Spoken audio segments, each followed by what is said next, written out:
But I'll tell you what, the war with India and Pakistan, that was the next level. That was going to be a nuclear war. They already shot down 7 jets. That was raging. And I said, you guys want to do trade? We're not doing any trade. We're not doing anything with you if you keep fighting. You get 24 hours to settle it. They said, well, there's no more war going. In the meantime, I've stopped all of these wars. I've stopped them. The big one would have been India and Pakistan. But we stopped them all. We stopped 3 wars. Go to Africa.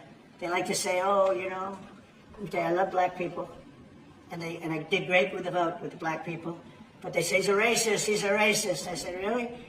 For 35 years, a war raged between Rwanda and the Republic of the Congo. And it was a vicious war. 9 million people were killed with machetes, largely. Hatchets, machetes. That went on for more than 30 years, but 34, 35 years. And I stopped it. In fact, the presidents are coming in a week or two to sign. We have the foreign ministers, it's all signed, the war stopped. But I got it stopped and saved a lot of lives. The Congo, it's deep into deepest, darkest Africa. I got that war stopped. Nobody else could have done that. We did a lot of jobs. We did a lot of wars were stopped that nobody thought would even be possible. And I'll tell you what, the war with India and Pakistan, that was the next level. That was going to be a nuclear war. They already shot down 7 jets. That was raging. And I said, you guys want to do trade? We're not doing any trade. We're not doing anything with you if you keep fighting. You get 24 hours to settle it.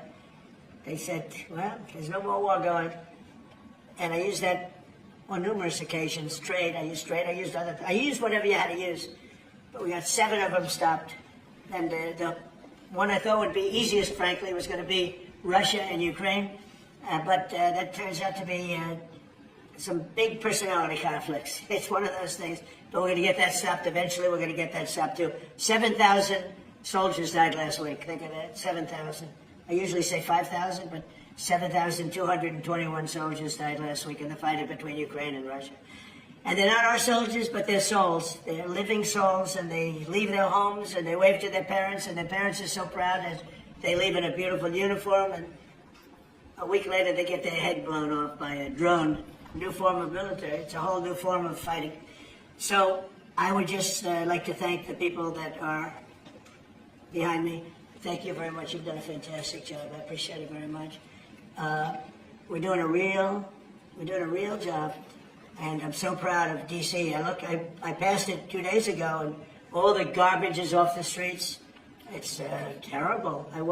I came in a month and a half ago. I'm driving down, and I see garbage all over the place. The streets were a pigsty. I won't use the city's names, but you know what I'm talking about. There are plenty of them outside of this country and inside of this country. Baltimore is a horrible, horrible deathbed. It's a deathbed. I know Governor Moore said, oh, he wants to take a walk with me. He meant it in a derogatory tone. I said, no, I'm the president of the United States. Clean up your crime and I'll walk with you. But it's tremendous crime. But he was trying to be derogatory. He doesn't have what it takes. But he's trying to be derogatory. And I met him at the Army-Navy game. They said, oh, there's Governor Moore. He'd love to see you. He came over to me, hugged me, shook my hand. You were there. He said, greatest president in my lifetime. I said, it's really nice that you say that. I'd love you to say it publicly, but I don't think you can do that, so it's okay. But no, so you're doing a fantastic job. I want to just shake your hand. Thank you very much, Governor. That was that. And then every time I see him on television, he's knocking the hell out of me. So, but that's all right. That's called politics. But Governor Moore's he's doing a bad job. Newsom's doing a bad job. All of their potential candidates are doing a bad job. I can't imagine Pritzker being even a candidate, but somebody said he is. He can't do the work. He can't do the job. He's not temperamentally suited. So I just want to thank you all for being here.